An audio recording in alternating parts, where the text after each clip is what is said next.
오늘 본문인 시편 77편에서 우리는 이 시편의 기자가 여러 번 이런 고백을 하고 있어요. 나의 환난 날에 내가 주를 찾았으며, 이게 엄청난 지금 환난을 당하고 있음을 우리에게 보여주고 있죠. 내 영혼이 위로받기를 거절하였도다. 위로받기를 거절할 조차 그 정도의 어떤 환난, 어려움이죠. 불안하여 근심하니 내 심령이 상하도다. 마치 심령을 깎아먹는 것처럼 그렇게 불안하고 근심, 초조, 불안이 그를 지금 엄습하고 있다는 거예요. 그래서 그는 자신의 처지를 비관하고 있는 그런 내용을 우리가 이 본문에서 보게 돼요. 그러나 그것이 본문의 핵심은 아니죠. 그런 상황에 시편의 기자가 놓여 있지만 환난 날이고, 그리고 인생의 어두운 밤을 지금 지나고 있고, 너무나도 불안하고 근심이 내 심령을 상하게 할 만큼의 그런 어려운 현실이 놓여 있지만, 그런데 그것을 자기는 어떻게 극복했는가? 어떻게 영적 침체, 여기에는 모든 것이 포괄되어서 있는 표현입니다. 불안하다든지 어렵다든지 힘들다든지 답답하다든지 앞길이 꽉 막혀 있다든지 마음이 막 꽉 막혀가지고 숨이 차고 금방이라도 어떻게 될 것만 같은 그런 암담한 현실, 이 모든 걸 다 통틀어서 우리 그리스도인들에게 영적인 침체, 이렇게 한번 표현해 보는 겁니다. 이 영적인 침체에서 벗어날 수 있다. 이 길을 오늘 이 시편의 기자는 우리에게 잘 보여주고 있기 때문에 이 시편 77편의 말씀을 통하여 우리 모든 그리스도인들이 영적 침체에서 벗어나는 세 가지의 길을 우리가 발견하기를 원하고, 이 세 가지의 길을 여러분 자신의 삶에 적용하여 큰 은혜를 경험하게 되는 우리 성도들이 되시기를 먼저 주님의 이름으로 축원합니다. 첫 번째는 영적인 침체를 벗어나려고 하면 기도해야 합니다. 너무 단순하고 너무 당연한 이야기처럼 여러분이 들려질 겁니다. 그런데 다른 방법이 없어요. 영어를 공부하는 사람에게 고민이 있다면 내가 어떻게 하면 좀 단시간 내에 더 빠른 방법으로 내가 영어를 정복할 수 없을까? 그런데 이제 유명한 그 영어 참고서의 앞부분 머리말에 보면요, 그런 표현이 있어요. 영어에는 왕도가 없다. 유명한 표현이었죠. 영어에는 왕도가 없습니다. 꾸준하게 성실하게 시간을 투자해야만이 그 영어를 정복할 수 있다. 그런 의미죠. 왕도가 없는 거예요. 여러분, 우리가 영적 침체 다른 길이 없습니다. 기도해야 합니다. 너무나도 당연하고 너무나도 단순하고 귀에 박히도록 들은 이야기지만 다른 길이 없는 거예요. 영적 침체를 벗어나는 첫 번째의 길은 기도해야 한다 하는 것입니다. 오늘 본문 1절에 보면은 내가 내 음성으로 하나님께 부르짖으리니 내 음성으로 하나님께 부르짖으면 내게 귀를 기울이시리로다. 결국 지금 시편의 시작은, 이 시편의 시작은 기도로 시작하는 거잖아요. 그런데 기도할 수밖에 없는 것은 그 다음에 쭉 나오는 것처럼 지금 나는 엄청난 환난에 처해 있다. 그리고 그걸 은유적으로 나는 지금 인생의 밤을 걸어가고 있다. 밤이라는 게 뭐예요? 어둠이 딱 오면요, 모든 사물이 깜깜해지잖아요. 분별이 안 되잖아요. 길이 보이지 않아요. 그런데 그래서 밤이 올 때 필요한 게 뭐예요? 한 줄기의 빛이에요. 그래서 빛이 비추면 사물도 분별할 수 있고 보이지 않던 길도 보여지는 거예요. 여러분, 내 인생의 밤 누구에게나 올 수 있는 거예요. 너무 답답하고 막막하고 어떻게 이 문제를 헤쳐나가야 할지 알 길이 없는 마치 칠흑 같은 어둠이 이 땅을 덮고 있는 것과 같은 내 인생의 밤, 누구든지 지금까지 겪어왔고 어쩌면 지금도 겪고 있는 분이 계실지 모르고 앞으로 내 인생의 여정 속에 또 어떤 종류의 인생의 밤이 내게 찾아올지 모르는 겁니다. 그 어둠이 왔을 때 뭐가 필요합니까? 빛이 필요한 거예요. 그 빛이 뭐냐? 여러분, 기도의 빛이라는 거예요. 기도해야 됩니다. 정말 하나님은 기도할 때 그때 기도하는 자를 위로해 주시는 거예요. 기도의 손을 들 때 그 손을 하나님이 붙잡아 주시는 줄로 믿으시기를 바랍니다. 우리의 기도는요, 하나님이 위로하시는 은혜의 통로가 된다는 사실을 기억하시기를 바랍니다. 기도하기가 힘들고 기도할 수 없을 것 같은 때에도 그래도 나는 기도하리라, 그래도 나는 기도하리라 결단하고 기도하는 여러분이 되시기를 주의 이름으로 축원합니다.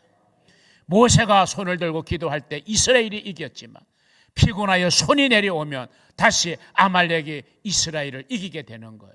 그것을 높은 곳에서 바라보았던 모세, 내가 기도의 손을 내리지 말아야 되겠구나, 다시 말하면 기도를 쉬지 않아야 되겠구나. 그래서 손을 들고 기도할 때 아론과 훌이 양쪽에서 모세의 손을 받쳐줍니다. 피곤하여 손이 내려오는 것을 막아주는 거죠. 그래서 계속해서 기도했더니 마침내 이스라엘이 아말렉을 이겼다라고 하는 출애굽 과정 속에, 광야 생활 속에서 일어났던 한 사건처럼 기도의 손이 내려오는 것은 안 되는 것입니다. 2절에 보면 시편의 기자는 내 영혼이 위로받기를 거절했다. 지금 기도하고 있잖아요. 1절에서 기도하는 거예요. 그리고 인생의 밤에도 내 손을 내리지 아니하는데, 그런데 내 영혼이 위로받기를 거절했다. 아마 이 시편 77편에서 가장 순간적으로 이해하고 해석하기가 어려운 구절 중에 하나가 바로 이거예요. 왜 우리가 기도합니까? 하나님의 은혜를 받고 하나님의 위로를 받고 하나님의 도우심을 받기 위해서 기도하는데 왜 시편의 기자는 내 영혼이 위로받기를 거절하였다 이렇게 말하고 있을까요? 좀 아이러니한 생각이 들지 않으세요? 여러분, 우리가 이 본문을 정확하게 앞뒤로 잘 이해하다 보면요, 이 말이 무슨 말인지를 이해하게 돼요. 이 시편의 기자는 세상의 위로를 나는 기대하지 않겠다, 이겁니다. 우리가 세상의 위로도 필요하죠. 또 세상의 위로도 존재합니다. 그건 진짜 위로가 아닐 수 있어요. 그리고 그 위로는 일시적인 거예요. 그래서 진짜 위로는요, 위로의 근원 되시는 하나님의 위로를 받아야 되는 거예요. 오늘 이 시편의 기자는 순간적이고 일시적인 세상의 위로를 거절하고 나는 오직 하나님의 위로를 나는 기대하겠다, 이런 마음으로 지금 나는 위로받기를 거절했다, 이 말은 믿음의 고백인 거예요. 이 시편 기자의 고백이 저와 여러분의 고백이 되기를 바랍니다. 여러분, 기도하는 사람은요, 땅을 바라보고 기도하는 게 아니에요. 기도하는 사람은 하늘을 바라보고 기도하는 겁니다. 사람의 위로를 바라보고 기도하는 게 아니라 하나님의 위로를 바라보고 기도하는 것인 줄로 믿으시기를 바랍니다. 우리는 하나님의 손을 바라보고 기도할 때가 참 많아요. 하나님께서 뭔가 손에 뭔가를 지시고 내게 내려주시겠지. 그런데 더 성숙한 기도는요, 하나님의 얼굴을 바라보는 거예요. 하나님의 얼굴을 바라보면서 하나님, 내가 지금 힘들고 어렵지만 내가 이 상황 속에서도 하나님, 내가 하나님의 영광을 보기를 원합니다. 그리고 내가 하나님의 임재를 느끼기를 원합니다. 내가 하나님의 임재를 느낀다면 그것으로도 나는 충분합니다. 당장 이 아픔이, 이 문제가 내게서 떠나가지 않아도 하나님이 나와 함께 하신다는 이 하나님의 임재를 느끼기만 한다면 나는 비록 고난의 길도 걸어갈 수 있습니다. 이게 하나님의 얼굴을 바라보는 성숙한 자의 기도입니다. 하나님의 손, 하나님의 행하심만 바라보면서 그것이 내 생각대로 이루어지지 않으면 실망하고 좌절하고 기도를 포기하는 그런 기도가 아니라 하나님의 얼굴을 바라보는 기도입니다.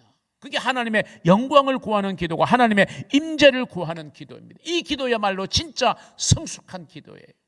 자녀가 무언가를 요청할 때 부모의 손에서 무언가 지어져서 자기에게 건네줄 것만 생각하고 부모를 쳐다보지 않고 손만 쳐다보고 구하는 것은 올바른 자세가 아닌 것처럼 우리는 하나님의 손만 바라보는 기도가 되어서는 안 돼. 하나님의 얼굴, 하나님의 영광, 하나님의 임재를 우리가 느끼며 바라보는 그런 기도자가 될 수 있기를 주의 이름으로 축원합니다.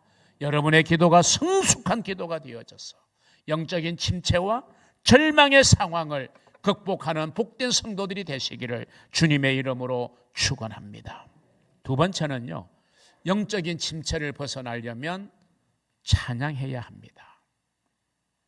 영적 침체와 위기, 절망의 상황을 벗어나는 두 번째 길은 찬양입니다. 6절을 보시면요, 밤에 부른 노래라는 표현이 있어요. 밤에 부른 노래. 사실 밤은 노래하는 때가 아니죠. 밤은 노래하는 때가 아니에요. 낮에는 뭐 집에서 피아노도 칠 수 있고 노래도 좀 부를 수 있어요. 왜? 낮에는 그 소리가 많이 감소되니까요. 여기저기서 다 활동하니까. 근데 조용한 밤이 되면 사실 우리가 음악을, 노래를 부르고 뭐 연주를 하려면 방음 시설이 잘 되어 있거나 아니면 별도의 시설이 있는 곳을 찾아서 우리가 뭐 노래를 부르잖아요. 밤은 노래하는 때가 아니에요. 무슨 말이냐? 내 인생의 밤. 정말 힘들고 어려운데 너무너무 마음이 답답하고 너무너무 꽉 막혀 있는 것처럼 그런 절망적인 상황 속에 있을 때 사실 우리가 노래가 됩니까? 찬송이 나옵니까? 사실 인생의 밤은 노래할 수 있는 때는 아니에요. 상식적으로 보면 주로 뭐가 나오죠? 원망, 불평, 탄식, 짜증, 이런 것들이 인생의 밤에 그냥 자연 발생적으로 나올 수 있어요. 그런데 오늘 이 시편의 기자는 뭐라 그럽니까? 나는 밤중에도 노래하기를 쉬지 않았다. 밤에 부르는 노래. 여러분, 인생의 밤을 맞이할 때 기도하는 게 중요하고요, 인생의 밤을 맞이할 때도 여전히 하나님을 찬양하는 게 중요합니다. 이스라엘의 광야 생활의 실패의 이유는 불평이었습니다. 인생의 광야는 인생의 밤이었어요. 그들에게는 그것만 바라보니까 원망 불평을 했어요. 위대한 일을 행하신 하나님의 기적과 이적을 바라보지 못했어요. 오늘 그래서 이 시편의 기자는 하나님의 이적, 하나님의 기이한 일, 하나님이 행하신 일을 내가 기억하겠다, 그런 표현들이 무수하게 나오고 있잖아요. 왜? 그것이 우리가 이 위기를 벗어날 수 있는 좋은 길이기 때문에 그렇습니다. 우리가 찬양은 하고 싶을 때만 하는 게 아니에요. 찬양은 내가 부르고 싶은 마음이 들 때만 할 수 있는 게 아닙니다. 비록 내가 인생의 역경을 걸어가도 인생의 밤을 맞이하는 한밤중이라도 우리는 노래해야 되고 또 노래할 수 있습니다. 왜? 찬양에는 능력이 있기 때문에 그래요. 찬양에는 힘이 있기 때문에 그래요. 찬양은 풀어내는, 풀어지게 하는 힘과 능력이 찬양 속에 있는 줄로 믿으시기를 바랍니다. 오늘 이 시편의 기자는 찬양을 통하여 자기 앞에 문제와 자신을 힘들게 하는 여러 가지의 일들을 떨쳐버리고 하나님만 바라보게 되는 도구가 바로 노래였습니다. 인생의 밤, 인생의 어떤 역경을 만나더라도 찬양하기를 우리는 쉬지 않아야 됩니다. 요즘 TV 프로그램에 음악 프로그램이 참 많은 것 같아요. 코로나를 거치면서 아무래도 이제 사람들이 안방에 자주 앉다 보니까 이제 노래 경연 대회를 뭐 방송에서 앞다투어 했고, 거기에서 이제 뭐 탑 7에 들었던 사람들 계속 출연시켜가면서 후속 프로그램을 이어가고 있잖아요. 그래서 음악 프로그램이 너무 다양하게 많습니다. 물론 음악 정말 우리의 삶에서 중요하죠. 음악이 없다면 얼마나 메마른 삶이겠어요. 여러분, 세상의 음악도요 정말 우리에게 일정 부분 힘을 주는 것 또한 사실입니다. 그냥 답답할 때 그냥 노래 한 곡 부르고 나면 좀 후련해지는 느낌도 들기도 하죠. 또 여러분, 우리가 밤중에 심부름을 가야 되는데 그 어두운 밤길 두려움에 쌓여서 막 노래를 부르면서 뛰어갔던 어린 시절의 추억이 아마 있을 겁니다. 저도 그랬으니까요. 왜? 밤에는 두려우니까요. 요즘처럼 가로등이나 도로가 좋은 것도 아니고 흙길에다가 캄캄한 길을 갔다 와야 되거든요. 두렵잖아요. 그러면 노래를 부르는 거예요. 왜? 두려움을 쫓아내는 거예요. 이렇게 세상 노래에도 일정 부분 힘이 있어요. 그건 분명해요. 그리고 세상 노래에도 보면 근정가요라고 해서 정말 찬송가 가사를 방불케 하는 그런 노래도 있어요. 손을 내밀어 어두운 곳을 밝혀주리라. 찬송가라고 착각할 정도잖아요. 어두운 곳에 손을 내밀어 밝혀주리라. 얼마나 좋은 가사예요. 아무리 세상 가요가 좋다고 해도 가요와 찬양의 차이가 있어요. 가요든 찬송이든 곡조도 있고 멜로디도 있고 가사도 있어요. 또 세상 노래에도 좋은 가사들도 있어요. 그런데 아무리 그래도 차이가 있어요. 가요와 찬송의 차이는 방향의 차이입니다. 방향. 가요가 지향하는 방향과 찬송이 지향하는 방향은 다르다는 거예요. 세상의 가요는 하나님을 향하게 하지 않아요. 그런데 찬송은 찬송하는 자를 하나님을 향하게 한다니까요. 이 방향의 차이가 엄청난 차이인 것입니다. 그래서 가요는 어떤 면에서 스스로의 감정에 몰입하게 되는 경우도 있고, 그래서 계속 부정적인 가사로 이루어진 내용을 부르다 보면 그렇게 노래 부른 대로 운명이 지어졌던 많은 가수들이 있음을 우리는 알잖아요. 여러분, 찬양은 하나님을 향하게 하고 하나님을 바라보게 하는 것입니다. 그리고 찬양은 하나님을 묵상하게 하는 거예요. 그래서 찬양 속에 하나님의 새 힘이 주어지게 되는 것입니다. 사랑하는 성도 여러분, 여러분이 살아가면서 힘들고 어려울 때마다, 절망과 낙심의 늪에 빠지게 될 때마다, 바울과 실라가 감옥이라는 환경, 그 암울한 환경 속에서 인생의 밤을 맞이했으면서도 밤새도록 기도하고 찬송하고 기도함으로 모든 것에서 벗어날 수 있었다는 사실을 기억하면서 기도와 찬양으로 여러분의 삶을 헤쳐나가시는 그런 성도들이 되시기를 주님의 이름으로 축원합니다. 마지막 세 번째, 영적 침체를 벗어나려면 하나님을 묵상해야 합니다. 하나님을 묵상해야 돼요. 오늘 이 시편의 기자는 하나님을 묵상해요. 그런데 어떤 하나님을 묵상하느냐? 그냥 개념 속에, 지식 속의 하나님이 아니라 현재도 살아서 역사하시고 일하시는 하나님, 현존하시는 하나님을 이 시편의 기자는 묵상하는 거예요. 문제를 보지 않고 하나님을 보는 것이 시편 기자가 오늘 우리에게 주는 소중한 교훈입니다. 그래서 오늘 본문의 말씀을 제가 길게 읽어드렸습니다마는 그 내용의 말씀을 보면 내가 하나님의 구원을 기억하고 하나님이 이전에 행하신 일들을 기억하고 자꾸 그 하나님이 하신 일을 내 입으로 읊조리고 그리고 자꾸 그 일을 생각한다. 그래서 하나님께 집중한다는 거예요. 하나님을 묵상한다는 거예요. 하나님을 바라본다는 것이에요. 이게 문제 해결의 길임을 시편의 기자는 우리에게 말하고 있는 겁니다. 저를 비롯해서 우리 모두는 때때로 우리에게 주어져 있는 문제, 우리의 환경을 너무 많이 바라보고 묵상하고 거기에 사로잡혀 있다가 낭패를 당하기도 합니다. 문제에 집중하다가 보면 오히려 문제에 사로잡혀서 정서적으로나 또 영적으로 우리가 짓눌리기도 하는 것을 보게 되는 거예요. 그래서 여러분, 지혜로운 성도는요, 문제를 바라보지 않습니다. 그 문제에 답이 있어요. 학생들이 풀어야 되는 문제에는 반드시 해답이 있어요. 선생님이 해답을 가지고 있어요. 그 해답의 기준에서 채점을 하는 것처럼 우리 인생의 문제의 해답은 우리 하나님께 있음을 믿으시기를 바랍니다. 그래서 문제보다는 하나님을 바라보는 것이 필요한 거예요. 문제에 압도당해가지고 더 나를 힘든 곳으로 몰아가지 말고 하나님을 바라보아야 할 것입니다. 오늘 본문 11절에서 기자는 이렇게 말합니다. 곧 여호와의 일들을 기억하며 주께서 옛적에 행하신 기이한 일을 기억한다. 이것이 여러분의 고백이 되기를 바랍니다. 하나님이 어떤 분인지를 깨달아요.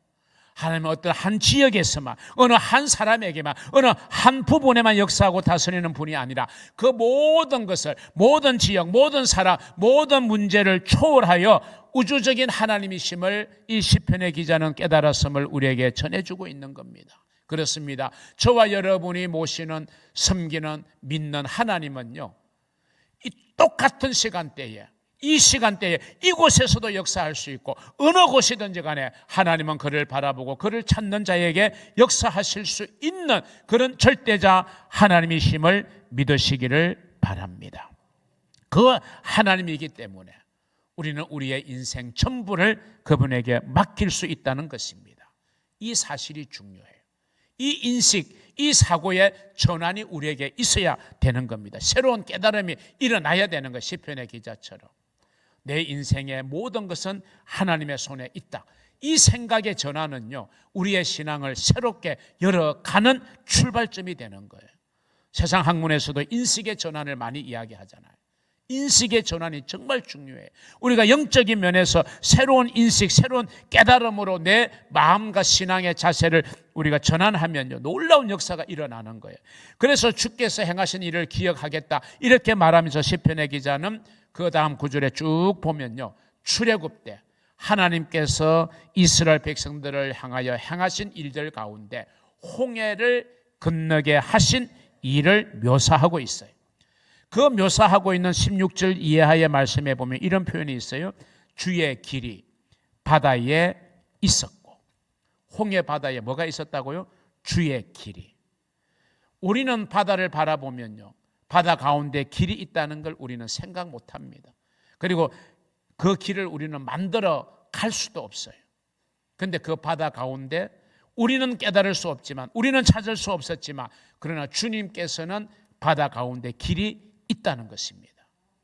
그래서 밤새도록 하나님께서 바람을 역사해서 그 홍해 가운데 길을 내셨잖아요. 그래서 그 길을 이스라엘 백성들이 건넜잖아요. 진퇴양난의 상황 속에서도 우리를 구원하신 하나님을 묵상할 때 하나님은 길을 열어가시고 그 길을 걸어갈 수 있는 새 힘을 우리에게 주게 되는 겁니다. 이게 오늘 시편 기자의 고백입니다. 오늘 이 시간에도 살아서 역사하시는 하나님께서는 잠잠히 하나님을 바라보는 믿음의 백성들을 여전히 구원하실 줄로 믿으시기를 바랍니다. 믿음의 백성이 누구입니까? 눈앞에 출렁대는 시퍼런 바다, 우리 앞에 펼쳐진 가지가지의 어려운 환경들을 묵상하면서 두려워하고 좌절하고 낙심하고 원망하고 불평하는 사람이 믿음의 백성입니까?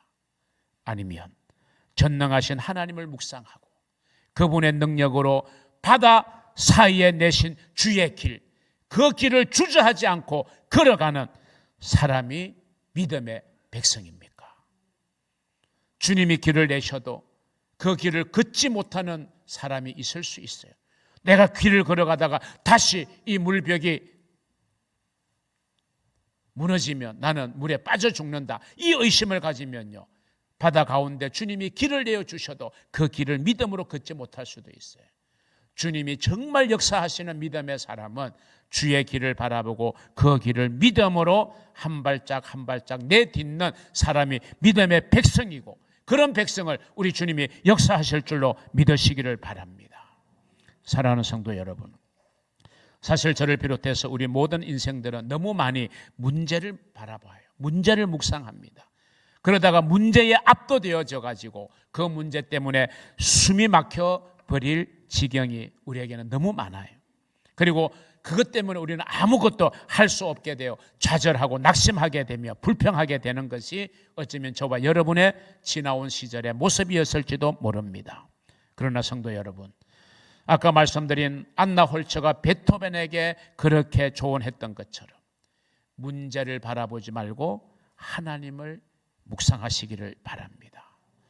비록 예기치 못한 영적 침체와 위기의 상황을 만나더라도 그 상황 속에서 우리가 절대로 포기하거나 낙심하거나 원망 불평하지 말고 문제의 해결자 되시는 하나님을 바라보고 묵상할 때에 바다 가운데 길을 내시는 능력의 하나님께서 저와 여러분의 캄캄한 길이라도 그 길을 예비해 주실 것이고 그 길을 걸어갈 수 있는 새로운 희망과 용기를 허락하여 주실 것입니다. 그러기에 성도 여러분, 기도하십시오. 성도 여러분, 찬양하십시오. 성도 여러분, 하나님을 바라보고 묵상하시기를 바랍니다. 이 시간도 여전히 살아 역사하시는 하나님께서 여러분과 함께 하실 것입니다.